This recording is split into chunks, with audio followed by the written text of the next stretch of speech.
Good morning, folks. This is Carl, your ticker guy, coming at you from Niceville, Florida. I traded in my t-shirt for a business suit today. We're going to talk to you about this plan that Mr. Paulson has put together, and I'm going to illustrate my points very clearly using clips from Mr. Brokaw's interview with him this morning on Meet the Press.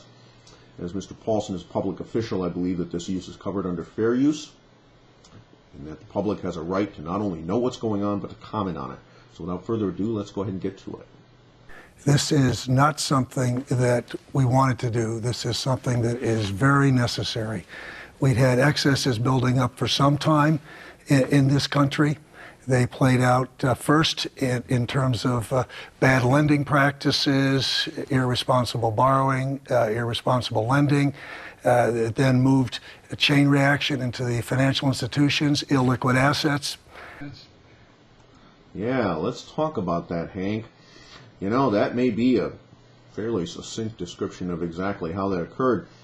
But you know, Goldman Sachs was one of the architects of this, wasn't it? And you were Goldman Sachs chairman for quite some time. So it would seem to me that this movement through the system was something that you should have anticipated. It's something that a lot of other people anticipated, myself, Ms. Shedlock, Rubini.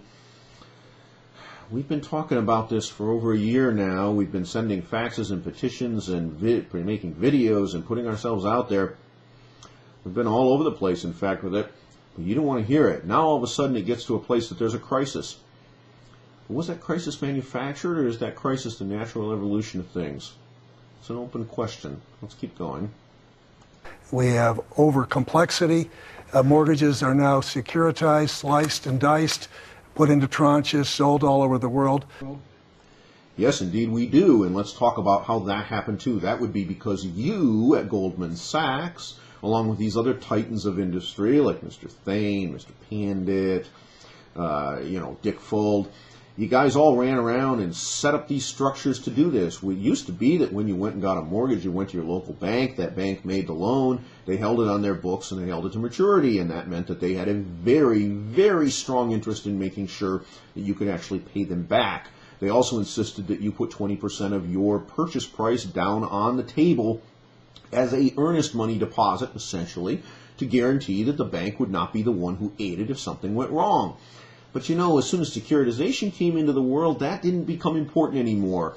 And we fueled a huge housing boom. This was not an accident, Hank. This was an intentional piece of engineering, and you were one of the people who did it.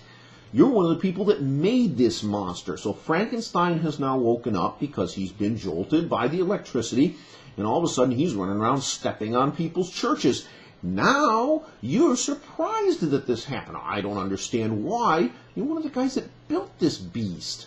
Let's keep going. It gets even better. Tom, there are a lot of questions, and I can understand there are a lot of questions. This is an urgent matter, and we need to move very quickly. Oh, yes, it is an urgent matter. It's an urgent matter now, but again, the record is what it is, Mr. Paulson.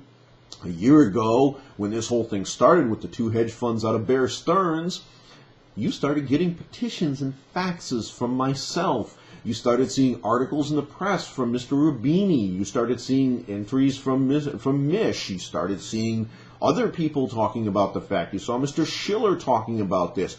You've seen a number of people. How about Peter Schiff? You know, there's all kinds of folks that have been out here screaming about this now for over a year. You know, now all of a sudden we have this urgency, but this urgency isn't really all that urgent, is it? It was manufactured. It was manufactured by you and Ben Bernanke intentionally sitting on your hands and taking a piecemeal scattergun kind of approach instead of addressing the real problems. Let's keep going. This is not a position where I like to see the taxpayer, but it is far better than the alternative. Yes, an alternative that came into the potential to be because of your actions, Hank. That's a little bit of a problem, don't you think? First you put the taxpayer in peril, and then you ride to the rescue. Oh boy, here comes Big Hank on his big white horse. And the problem is, Big Hank was the one that manufactured the beast in the first place. Not so seemly, sir. But this is a humbling experience to see so much fragility in our capital markets and to ask, how did we ever get here? Oh, a humbling experience, huh, Mr. Paulson? Well, I haven't seen you eat any humble pie. In fact, what I've seen is you strut your stuff and you lock yourself in a room with senators and representatives and predict the end of the world if you don't get plenary authority to do whatever you'd like. You know, some people would call this terrorism. You created this mess. Now you demand the power to fix it, or the world's going to explode. Some people would say, that's financial terrorism, Hank.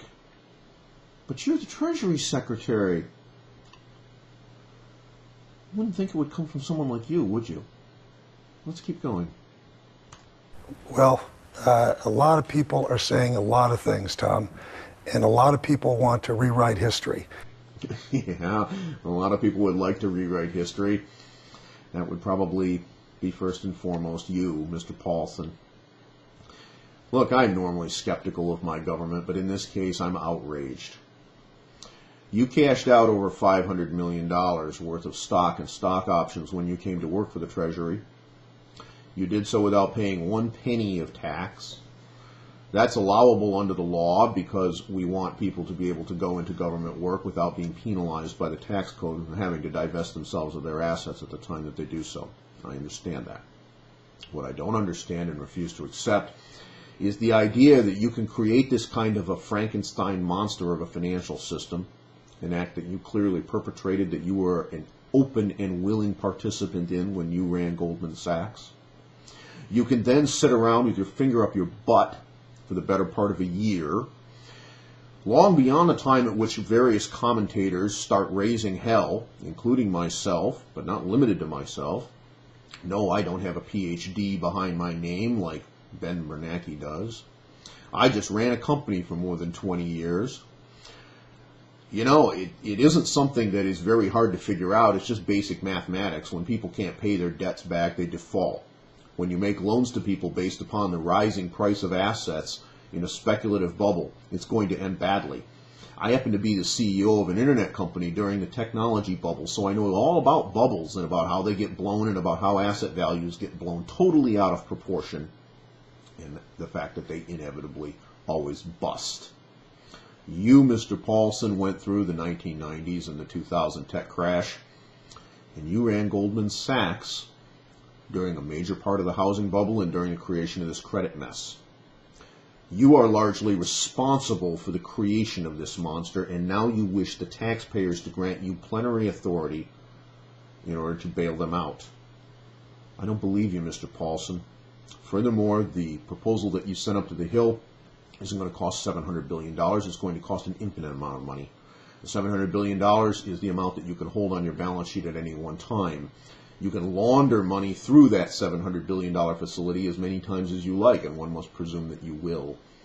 So you could take the entirety of Fannie and Freddie's portfolio, for an example, $5.3 trillion, launder it through that facility. 20% of that loss could end up being the taxpayer's cost, over $1 trillion. You could then do it again. You could go through Citibank's portfolio, Goldman Sachs' portfolio, everybody else's portfolio.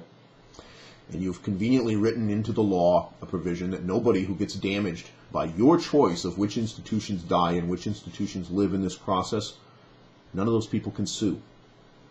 We've already had trillions of dollars of wealth wiped out as a direct result of your actions. Fannie and Freddie's preferred and common stock, AIG's preferred and common stock, Lehman Brothers, Bear Stearns. How much more do we need to tolerate, Mr. Paulson?